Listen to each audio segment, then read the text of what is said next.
Oiê! Sejam muito bem-vindos a mais um episódio do nosso BíbliaCast!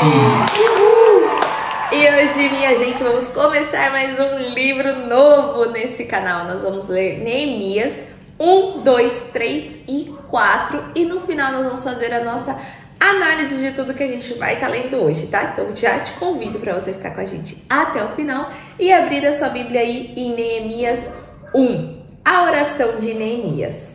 Palavra de Neemias, filho de Acalias. No mês de Quisleu, no 20º ano, enquanto eu estava na cidadela de Suzã, Hanani, um dos meus irmãos, veio de Judá com alguns homens, e eu lhes perguntei acerca dos judeus que haviam restado, os sobreviventes do cativeiro e também sobre Jerusalém. Eles me responderam: aqueles que sobreviveram ao cativeiro e estão lá na província passam por grande sofrimento e humilhação. O muro de Jerusalém foi derrubado e as suas portas foram destruídas pelo fogo. Quando vi isso, sentei-me e chorei. Passei dias lamentando-me, jejuando e orando ao Deus dos céus. Então eu disse: Senhor, Deus dos céus, Deus grande e temível, que guarda a aliança e o amor leal para com os que te amam e obedecem aos teus mandamentos. Que os teus ouvidos estejam atentos e os teus olhos estejam abertos para a oração que o teu servo faz hoje diante de ti, dia e noite, em favor dos teus servos, o povo de Israel. Confesso os pecados que nós, os israelitas, temos cometido contra ti. Sim, eu e o meu povo temos pecado. Agimos de forma totalmente corrupta e vergonhosa contra ti. Não temos obedecido aos mandamentos, aos estatutos e às ordenanças que deste a Moisés, o teu servo. Lembra-te agora do que disseste a Moisés, o teu servo. Se vocês forem infiéis, eu os espalharei entre as nações. Mas se voltarem para mim, obedecerem aos meus mandamentos e os puserem em prática, mesmo que vocês estejam espalhados pelos lugares mais distantes debaixo do céu, de lá os reunirei e os trarei para o lugar que escolhi para estabelecer o meu nome. Estes são os teus servos, o teu povo. Tu os resgataste com o teu grande poder e com a tua forte mão. Ah, Senhor, suplico que os teus ouvidos estejam atentos à oração deste teu servo e à oração dos teus servos que têm prazer em temer o teu nome. Faz que hoje este teu servo seja bem-sucedido, concedendo-lhe a benevolência deste homem. Nessa época, eu era o copeiro do rei. Neemias 2. Neemias em Jerusalém. No mês de Nisan, do 20º ano do reinado Artaxerxes, na hora de servir-lhe o vinho, levei-o ao rei. Nunca antes eu tinha estado triste na presença dele. Por isso o rei me perguntou: por que o seu rosto parece tão triste, se você não está doente? Essa tristeza só pode ser do coração. Com muito medo eu disse ao rei: que o rei viva para sempre. Como não estaria triste o meu rosto, se a cidade em que estão sepultados os meus pais está em ruínas, e as suas portas foram destruídas pelo fogo? O rei me disse: o que você gostaria de pedir? Então orei ao Deus dos céus e respondi ao rei: se for do agrado do rei e se o seu servo puder contar com a sua benevolência, que ele me deixe ir à cidade onde meus pais estão enterrados, em Judá, para que eu possa reconstruí-la. Então o rei, estando presente a rainha sentada ao seu lado, perguntou-me: quanto tempo levará a viagem?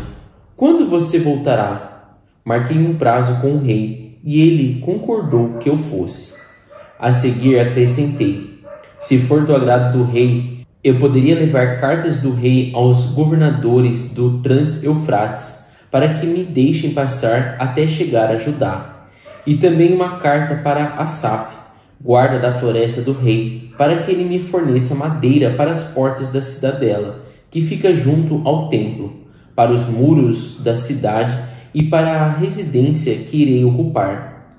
Visto que a bondosa mão de Deus estava sobre mim, o rei atendeu os meus pedidos.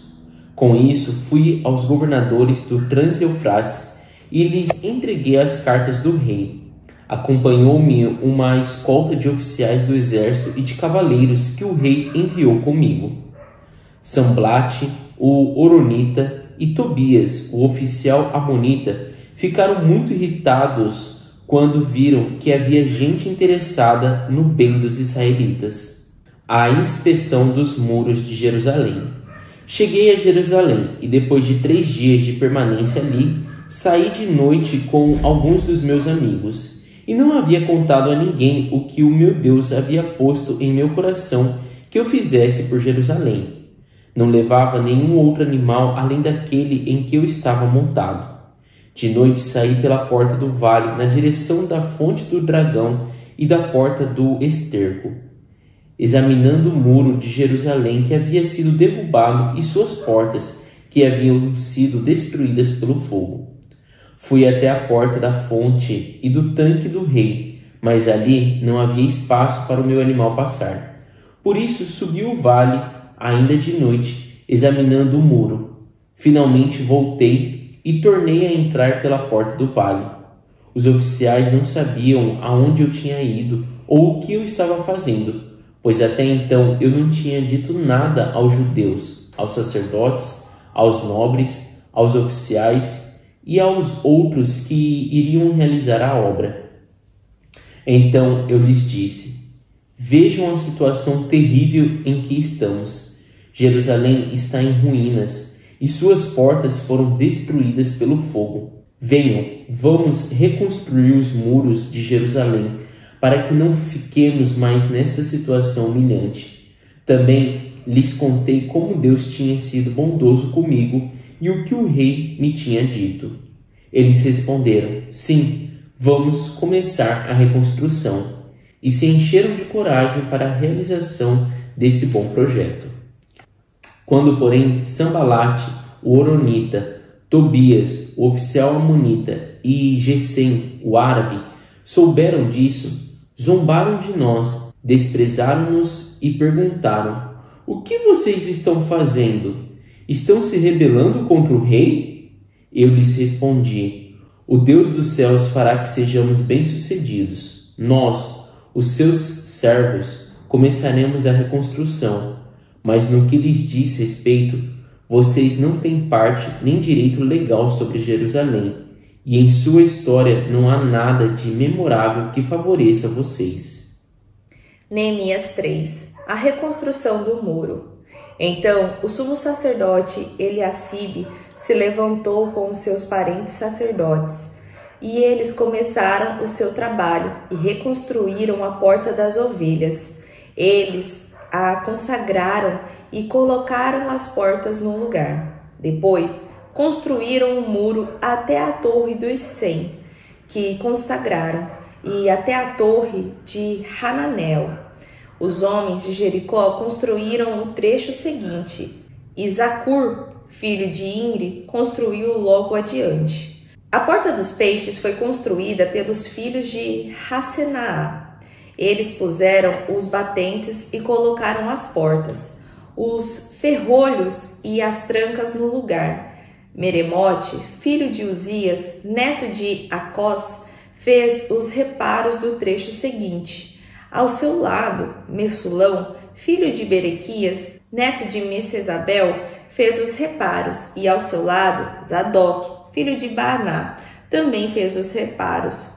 O trecho seguinte foi reparado pelos homens de Tecoa, mas os nobres dessa cidade não quiseram se juntar ao serviço, rejeitando a orientação dos seus supervisores.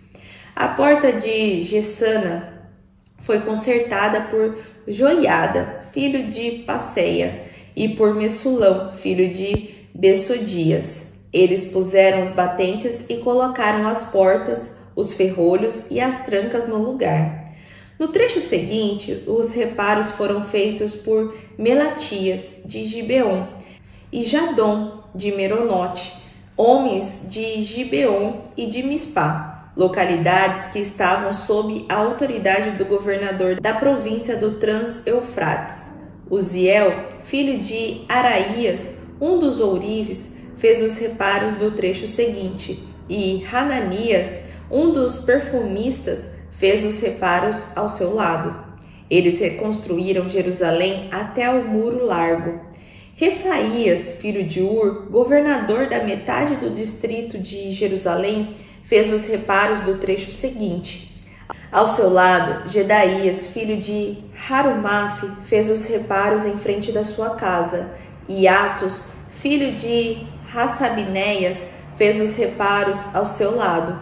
Malquias, filho de Arim, e Hassub, filho de Paate, Moabe, repararam outro trecho e a Torre dos Fornos. Salum, filho de Haloés, governador da outra metade do distrito de Jerusalém, fez os reparos do trecho seguinte, com a ajuda das suas filhas.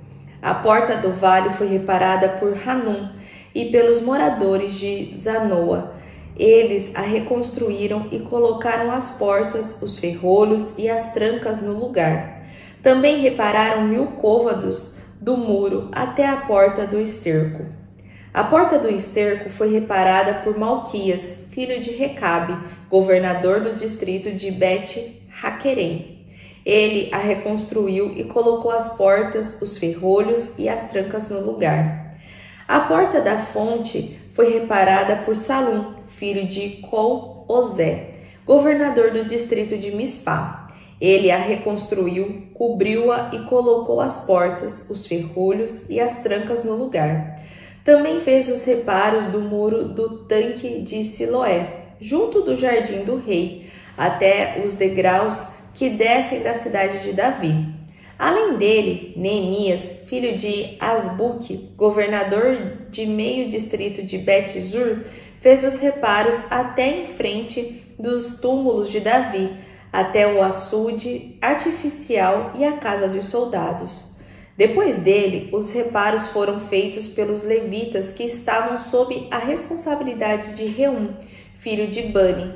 Junto dele, Assabias, governador da metade do distrito de Keila, fez os reparos do seu distrito.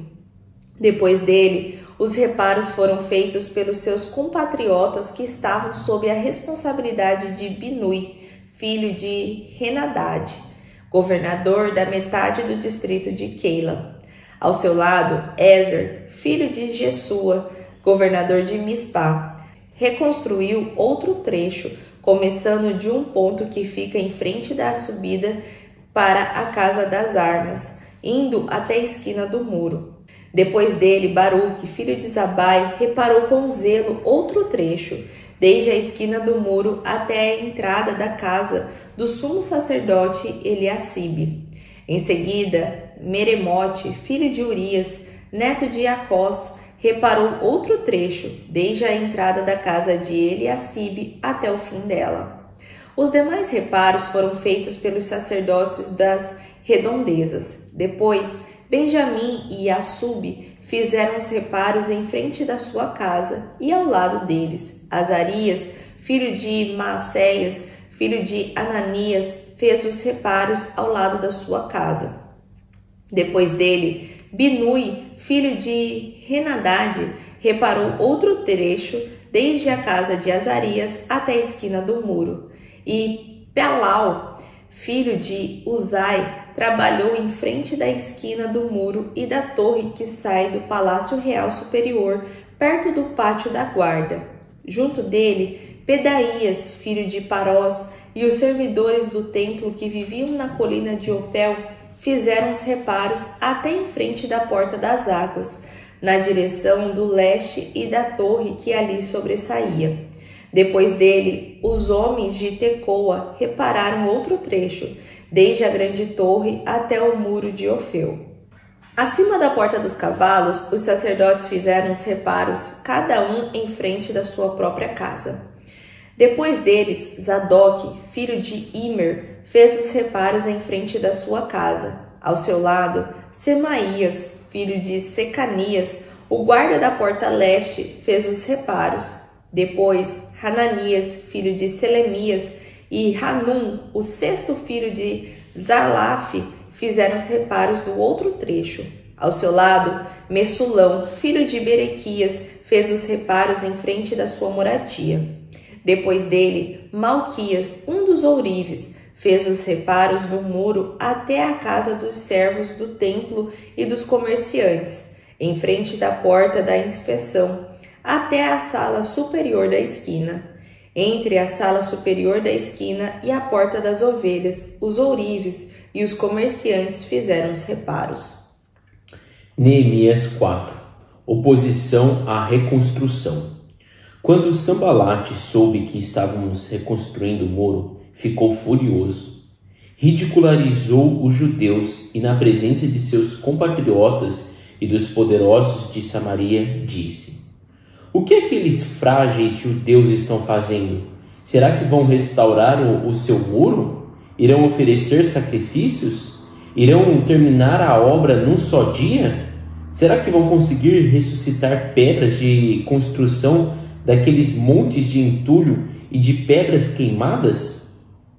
Tobias, o amonita, que estava ao seu lado, completou: Pois que construam, basta que uma raposa suba lá para que esse muro de pedras desabe. Ouve-nos, ó Deus, pois estamos sendo desprezados. Faze cair sobre eles a zombaria, e sejam eles levados prisioneiros como despojo para outra terra. Não perdoes os seus pecados, nem apagues as suas maldades, pois provocaram a tua ira diante dos construtores. Nesse meio tempo fomos reconstruindo o muro, até que em toda a sua extensão chegamos à metade da sua altura, pois o povo estava totalmente dedicado ao trabalho. Quando, porém, Sanbalate, Tobias, os árabes, os amonitas e os homens de Asdod souberam que os reparos dos muros de Jerusalém tinham avançado e que as brechas estavam sendo fechadas, ficaram furiosos. Todos juntos planejaram atacar Jerusalém e causar confusão.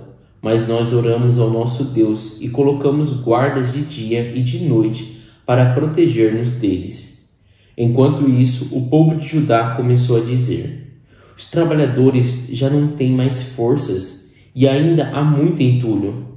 Por nós mesmos não conseguiremos reconstruir o muro. E os nossos inimigos diziam: Antes que descubram qualquer coisa ou nos vejam, estaremos bem ali, no meio deles. Vamos matá-los e acabar com o trabalho deles.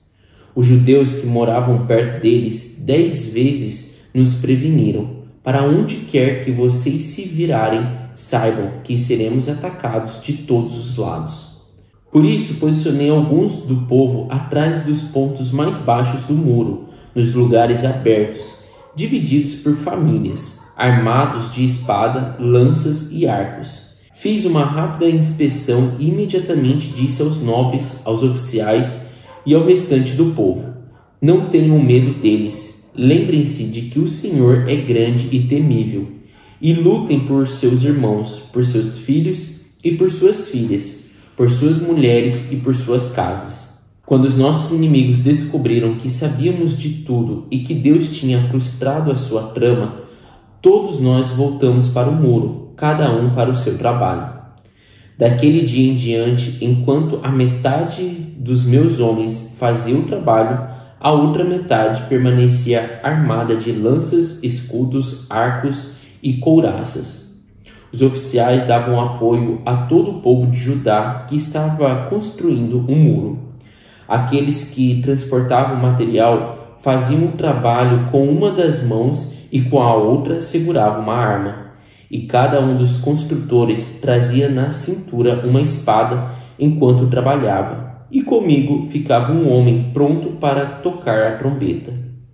Então eu disse aos nobres, aos oficiais e ao restante do povo: A obra é grande e extensa, e estamos separados, distantes uns dos outros, ao longo do muro. No lugar de onde ouvirem o som da trombeta, juntem-se a nós ali. Nosso Deus lutará por nós. Dessa maneira prosseguimos o trabalho com metade dos homens empunhando espadas desde o raiar da alvorada até o cair da tarde. Naquela ocasião eu também disse ao povo: cada um de vocês e o seu ajudante devem ficar à noite em Jerusalém, para que possam servir de guarda à noite e trabalhar durante o dia. Eu, os meus irmãos, os meus homens de confiança e os guardas que estavam comigo nem tiravam a roupa, e cada um permanecia de arma na mão. E assim nós terminamos a nossa leitura de hoje. Começamos aí a leitura desse livro de Neemias, né, gente? E esse livro, né, na Bíblia hebraica em si, ele ainda continua sendo o mesmo livro uniformizado junto com Esdras, tá? Na nossa Bíblia que tem essa separação, mas Neemias estaria junto com Esdras. E por que junto, né? Porque o livro de Esdras em si é dividido em 3 etapas de retorno dos exilados. No Esdras que a gente leu, a gente viu o de Zorobabel, né? Que foi a primeira leva dos exilados. Depois veio Esdras, né? 90 anos depois de Zorobabel. E agora vai vir o maior retorno em si, né? Ainda não houve aqui, mas vai ser o maior grupo de retorno dos exilados para Jerusalém, que vai ser comandado por Neemias. Então, por isso, até que acreditamos que na Bíblia hebraica esse livro é em conjunto, tá? Mas nesse momento aqui, esse terceiro retorno é comandado por Neemias. E ele começa ali com um aquebrantamento no capítulo 1, né? Falando sobre essa oração de Neemias. Aqui ele inicia, né, falando que ele estava no mês de Quisleu, no 20º ano, né? E esse mês de Quisleu era aproximadamente novembro, dezembro. E essa cidadela de Suzã é a mesma cidadela do livro ali de Esther, tá, gente? Só para entender mais ou menos aonde Neemias estava. Então, estava ali na cidade aonde estavam os exilados, né? Reinada ali por Xerxes, Artaxerxes e tudo mais. E ali chega, né, os irmãos, que era Hanani, um dos meus irmãos, né, veio de Judá com alguns homens. E ali ele pergunta: como está o meu povo, né? Como estão meus irmãos e como está Jerusalém? E ali eles respondem, né? Aqueles que sobreviveram ao cativeiro e estão lá na província passam por grande sofrimento e humilhação. O muro de Jerusalém foi derrubado e as suas portas foram destruídas pelo fogo. E ali, quando ele ouve, ele senta e lamenta. E por que ele senta e lamenta, né? Quando fala sobre o muro de Jerusalém estar derrubado e as portas também não terem porta, vamos dizer assim, isso é um sentimento de falta de proteção. Porque os muros naquela época, né, a gente está falando aqui de Antigo Testamento, o povo invadia a cidade, destruía para tomar posse da cidade. Então, Jerusalém ela era muito fortificada pelos altos muros. E de repente você saber que não tinha muro, não tinha porta, então era uma cidade que estava à mercê, que estava, vamos dizer assim, abandonada. Havia o templo, né? O templo a gente já viu que ele foi reconstruído ali com Zorobabel em si, só que os muros não haviam sido reconstruídos. A gente viu até em alguns capítulos anteriores em Esdras que começaram a construir o muro e pararam. E ali ele tá simplesmente falando: olha, tá tudo derrubado, tá tudo destruído. E ali ele chora, né? E começa a orar para o Senhor, né? E ele clama ali para o Senhor, né? No versículo 6. Que os teus ouvidos estejam atentos e os teus olhos estejam abertos para a oração do teu servo. Que o seu servo, né, faz hoje diante de ti, dia e noite, em favor dos teus servos, o povo de Israel. Confesso os pecados que nós, os israelitas, temos cometido contra ti. Sim, eu e o meu povo temos pecado. E aqui, gente, é a mesma coisa que a gente comentou sobre Esdras, né? Quando Esdras soube que o povo, até mesmo os sacerdotes e tudo mais, haviam se casado com mulheres estrangeiras. E ali ele começou a chorar, a lamentar e tudo mais, e confessava os pecados de todos, né? como ele também tivesse cometido esse pecado. E aqui Neemias não faz diferente. Neemias coloca como sendo o pecado dele e do povo, né? Agimos de forma totalmente corrupta e vergonhosa contra ti. Não temos obedecido aos mandamentos, aos estatutos, às ordenanças que deste a Moisés, o teu servo. E ali ele começa a destrinchar, mostrando que sim, ele tinha noção dessas ordenanças, né? E ele clama, né, que falou, né, se alguém voltasse para Deus de todo o coração, independente aonde estivesse espalhado, que Deus iria reunir. Então aqui em si, essa oração toda aí, clamando ao Senhor, né, para ter essa segurança, essa paz, reconstruir esse muro de Jerusalém, né? E ele finaliza até falando, nessa época eu era o copeiro do rei. E aqui o copeiro, hoje em dia, né, se a gente olha, eu sou copeiro, você olha e fala assim, nossa, né, coitado, só leva água, só leva cafezinho e tal. Mas nessa época era um cargo de renome, vamos dizer assim. Ele era o responsável por cuidar do vinho do rei. Então ele cuidava ali da melhor bebida do rei. Então ele tinha um acesso muito próximo ao rei. Então por isso que ele até coloca, eu era o copeiro do rei. Então ele tinha um ligamento, ele via todos os dias o rei, né? Ele que levava, ele que era o responsável pela bebida do rei. Então por isso que ele finaliza ali mostrando como era a relação dele com o rei, que vai fazer muita ligação também com o capítulo 2. Exato, porque no começo do capítulo 2 ele já fala, né, no versículo 1, que ele foi servir o vinho ao rei, né? Então era como Neemias fosse um sommelier, né? E ali fala, né, que ele foi servir o vinho, né, ao rei, e ele estava triste, né? E isso que é uma das coisas, né? Tipo assim, não era uma coisa fácil esse serviço dele, porque ele realmente teria que estar sempre alegre, com bom ânimo ali, né? Passando isso para o rei também. É ele quem estava ali. Imagina, tipo, a pessoa vai servir o rei com uma cara de bunda, né? E aquele, né, não era cara de bunda, mas eu tô falando assim, que ele estava triste, né? Tinha passado por uma situação ali. E o rei logo nota isso e fala, nossa, esse seu rosto abatido, né? E eu sei que você não está doente, então não é uma... Por que você está triste, né? E o rei mesmo fala, essa tristeza só pode ser do coração. E aqui Neemias já relata, né? Ele até coloca ali, né, que o rei viva para sempre. Como que eu não estaria triste o meu rosto, né? Se a cidade em que estão sepultados meus pais está em ruínas, né? E ali já mostra, né, que Neemias tinha um respeito, né? Isso eu acho legal, porque a vida de Neemias estava muito tranquila, gente. Ele tinha um cargo bom, provavelmente tinha um salário muito bom, tinha uma proximidade com o rei, então a família dele não sofria problema, ele não sofria problema, né? Já tinha uma vida estável, mas ali ele mostra uma preocupação para nós, né, leitores aqui, e também mostra ao rei a preocupação que ele tinha com a terra original dele, né? Isso é uma tipo, a terra natal, né? Me chama a atenção isso. E o rei fala ali, né? O que você gostaria de pedir? E de imediato, né? Mostra que Neemias então faz uma oração. Parece que é uma oração curta, rápida, né? Ele realmente para um tempo ali, ora para Deus e tipo assim, eu imagino tipo assim, Senhor, o que eu posso pedir, né? O que é do seu agrado que eu peça para o rei, né?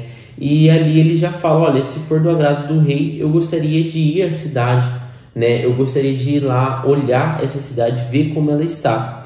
E conta ali no relato que ele marca um prazo com o rei, então, né, o rei não libera ele, tipo assim, vá, né? Você está livre. Não, vai, mas quando você vai voltar? Você é meu sommelier, né? Você tem um cargo aqui. Eu deixo você ir analisar, ver o que faz lá, né? Mas eu quero que você volte, né? E eles colocam, até que não fala o prazo que é, mas a gente vai ver, né, até mais pra frente que provavelmente esse prazo foi bem passado ali, porque vai ali depois, só lá no capítulo 13 que Neemias volta, né? Conta ali da volta dele. E aqui mostra que ele pede ainda umas madeiras, né? O rei libera ainda, dá essa autorização para ele de pegar algumas madeiras para reconstruir as portas. E no versículo 10 fala que ali ele chega, né? Neemias chega em Jerusalém e aparece o Sambalate, o Horonita e Tobias. Sambalate, ele era governador da Samaria e aparentemente, né, a gente já dá para ver que ele era um líder da oposição contra Neemias. E Tobias também provavelmente ele era governador de Amon. Então eram duas regiões bem próximas ali, né, de Israel, e que mostra aqui que eles ficaram muito irritados quando viram que havia gente interessada no bem dos israelitas. Então ele viu ali que Neemias voltou com soldados oficiais. Então viu que o rei Artaxerxes, de certa forma, tinha ali uma preocupação também com o bem-estar dos israelitas. E isso incomoda eles. E fala ali que do versículo 11, né, que em diante, que o Neemias, ao chegar, ele descansou, né? Ele teve 3 dias de descanso e depois ele foi fazer uma inspeção no muro de Jerusalém. E fala que ele fez essa inspeção à noite, né? E um dos motivos era realmente porque ele, tanto os amonitas, né, como o pessoal de Samaria ali, o pessoal de Sambalate, né, e de Tobias, tinha gente ali, talvez morando ali próximo, ou tinha gente olhando e ouvindo, né, tudo que estava acontecendo ali para avisar eles, né? Então fala que Neemias fez essa inspeção de noite e só com alguns oficiais, isso que fala, né? Só com pessoas realmente que era ali de confiança dele, para não levantar nenhum alarme, né? Para não já chegar e falar, olha, vamos reconstruir isso daqui, vamos fazer nossa cidade fortificada novamente, né? Como até a senhora falou, é legal da gente entender que Jerusalém, gente, era uma das cidades, tipo assim, símbolos, né, de uma cidade fortificada.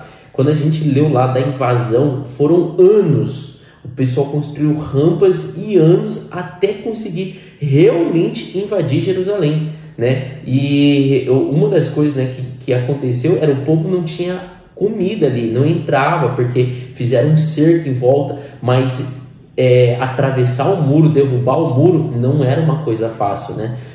Na história isso deixa relatado. E aqui, né, fala então que Neemias fez todo esse caminhar olhando o muro ali, e coloca ali no versículo 17, né, Neemias mesmo dizendo, né, vejam a situação terrível em que estamos. Jerusalém está em ruínas e suas portas foram destruídas pelo fogo. Venham, vamos reconstruir os muros de Jerusalém para que não fiquemos mais nessa situação humilhante. Então aqui já é Neemias, depois de fazer a inspeção, ele chamando o povo, né, para agora começar com o projeto dele, né? Desde o começo ali, desde o capítulo 1, era uma indignação, né? Eu imagino ali uma queima assim que ele tinha de ficar indignado em saber que os muros ainda não tinham sido reconstruídos, né? E o povo, né, responde até ali no meio do versículo 18, fala que o povo respondeu, né? Eles responderam, sim, vamos começar a reconstrução, e se encheram de coragem para realizar esse bom projeto. E quando Sambalate, Tobias e Gesem, o árabe, né, souberam disso, zombaram de nós, desprezando-nos e perguntando, né, o que vocês estão fazendo? Estão se rebelando contra o rei? E isso é muito parecido com o que a gente leu lá em Esdras, né, que conta também sobre isso, né, que o povo ficava, né, o tempo inteiro ali, né, fazendo, atormentando, tentando, né, desencorajando, tentando aí totalmente desencorajar o povo, né.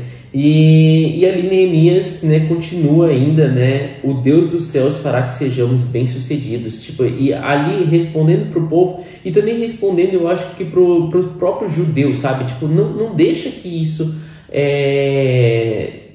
atormente vocês, não deixa que isso, né, estraga mentalmente vocês, né, mantenham focados aí na reconstrução, né.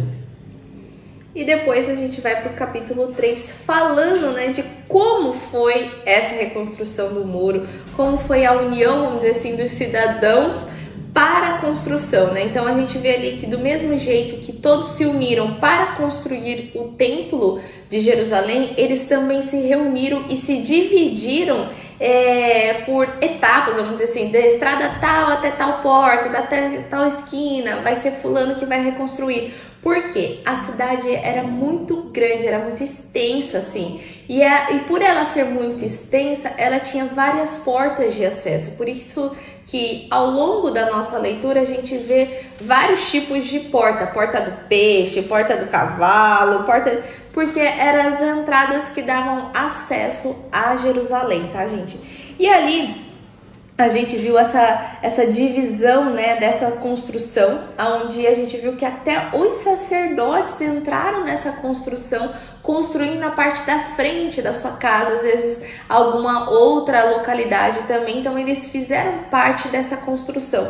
Só que aqui a gente vê que no versículo 5 fala que o trecho, né, de reparo pelos homens de Tecoa, os nomes nobres da cidade, eles não quiseram se juntar ao serviço, rejeitando a orientação dos seus supervisores. Então havia os supervisores e eles iam distribuindo o que ia ser feito. Só que esses homens de Tecoa, por achar que eles eram muito sábios, muito tudo, eles não precisavam colocar a mão à obra.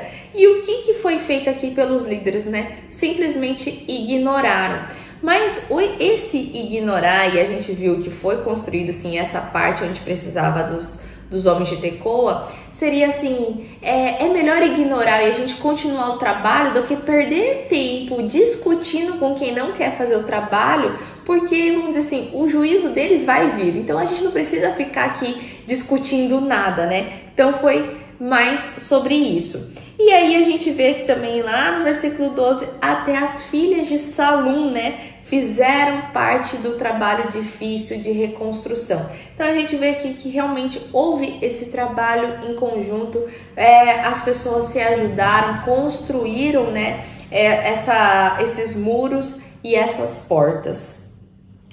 E o capítulo 4, né, que é o último capítulo da leitura de hoje, ele fala bem já sobre a oposição à reconstrução, né? E novamente os mesmos homens ali, né? O pessoal de Samaria, né? Os amonitas e os árabes, né? Fala que eles, né? Quando viram, né, que a reconstrução realmente estava acontecendo, que o povo não tinha parado, que o negócio estava andando, ficou furioso e começou a ridicularizar os judeus na presença dos seus compatriotas, né? E dos poderosos ali de Samaria. Então foi ali, começou o negócio a ser até mais violento. E as perguntas eram tipo assim, era uma zombaria total, né? A gente tá ali descrito no versículo 2, tipo, agora será que vocês vão conseguir mesmo? Será que vai terminar toda essa obra aí em um dia só, né? Então, tipo, era uma zombaria total. E mostra ali no versículo 4 que é uma resposta, né, do povo ali, colocando: ouve-nos, ó Deus, pois estamos sendo desprezados. Faça cair sobre eles a zombaria. Então, tipo assim, cara, eu imagino que não era um trabalho fácil, né? Aqui, inclusive, no capítulo 4, fala isso, né? Que o povo já estava cansado. Era um trabalho, envolvia pedra, né? Não é um negócio, vamos dizer assim, que hoje ainda você bate uma massa, tem um tijolo que é leve. Aquela época era pedra, eram pedras pesadas, e eram né? muros grossos, né? Não eram murozinhos assim, igual a gente vê do nosso, é fininho assim, não. Eram muros largos, né? Até que a gente leu em vários episódios anteriores que havia até morada nesses muros. Então, pra gente entender mais ou menos qual era essa largura do muro, né? Exato.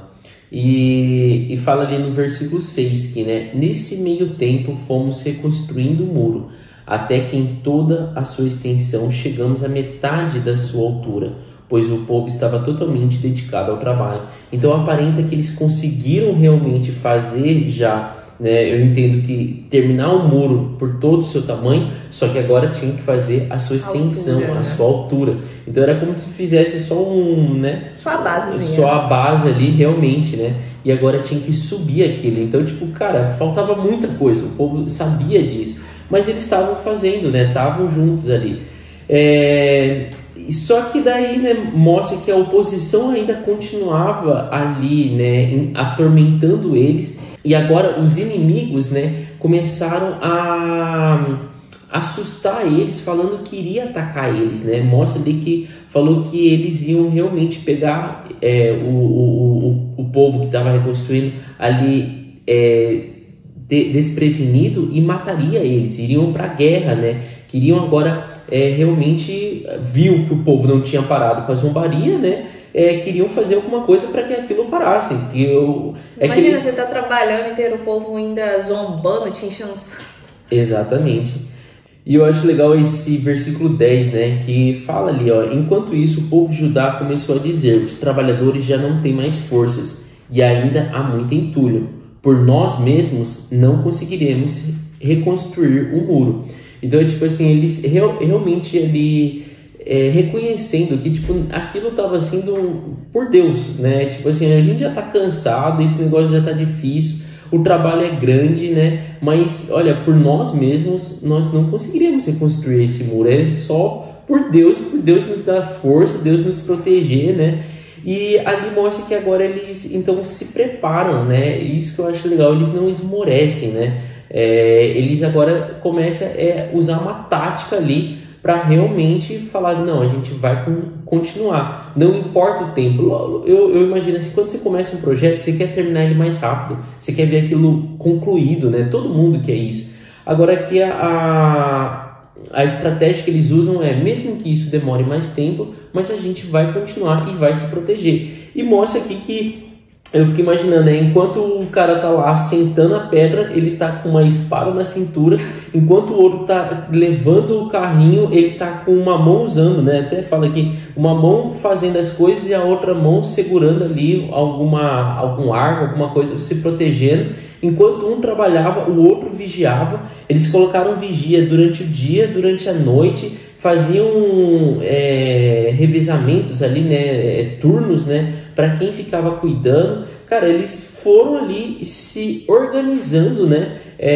Conforme ali o problema que eles estavam tendo, mas mostrando que a obra em nenhum momento parou, né? Que eles se ajeitaram ali e continuaram fazendo essa obra. Até no versículo 23, que é o último, coloca, né? Eu, no caso Neemias, os meus irmãos, os meus homens de confiança e os guardas que estavam comigo, nem tirávamos a roupa e cada um permanecia de arma na mão. Então, cara, os caras, tipo, não sei quanto tempo, aqui não fala até, né? Quanto tempo foi esse período que eles ficavam ali realmente cuidando, preparando ali para guerrear com os inimigos, né? Mas eles não tiravam nem a roupa, gente. E é bacana da gente ler esses 4 capítulos de Neemias, né? Que a gente vê assim que, na verdade, ali os israelitas estavam carentes era de uma liderança. Porque eu acho que a cidade estava tão destruída que eles não sabiam nem por onde começar. Tipo, fizemos o templo porque ali Zorobabel, Esdras tinham falado sobre o templo. E agora, o que a gente vai fazer, né? Tipo, já sabiam como era a cidade, mas como estava tão destruída, tipo... Senhor amado, por onde a gente começa? E ninguém se levantou para liderar, para começar a falar assim, olha, precisamos começar pelo muro, vamos você para cá, você para lá. Então a gente vê ali que foi realmente uma carência de liderança, né? Para encorajar os israelitas para construir a cidade deles. Era um lugar deles, não é construir, vamos dizer assim, o Egito, algum outro canto. Não, era deles ali, né? Era a terra prometida deles. Então a gente vê essa atitude de Neemias nessa parte de liderança, nessa construção e o encorajamento ali para voltar às raízes, né? Voltar a construir a antiga Jerusalém, né? Com os muros, com as tradições também deles em si, né? Com o próprio templo que a gente viu durante todo esse período de exílio, né? Que eles retornaram. Então é bacana, né? A gente precisa às vezes de um líder aí comandando para ter um direcionamento em si do que é necessário fazer. E acho que é isso, né, que a gente tem para compartilhar com vocês hoje. Espero que tenha feito sentido. Amanhã a gente continua a leitura de Neemias. Vamos ler Neemias 5, 6 e 7. Então já te convido para curtir esse vídeo, se inscrever no nosso canal e ativar o seu sininho para estar conosco no próximo episódio, tá? Beijo, tchau! Oiê! Parabéns! Você concluiu mais um episódio do nosso BíbliaCast. Aqui do lado eu já deixei o quê? O nosso canal para você estar se inscrevendo e aqui abaixo o sininho para você já deixar ativado e ser notificado sempre quando a gente lançar o próximo episódio. E o próximo episódio já está aqui também para você estar assistindo e crescendo cada vez mais espiritualmente, viu? Então vai lá, já clica aqui e já assista o próximo episódio. Nos vemos! Tchau!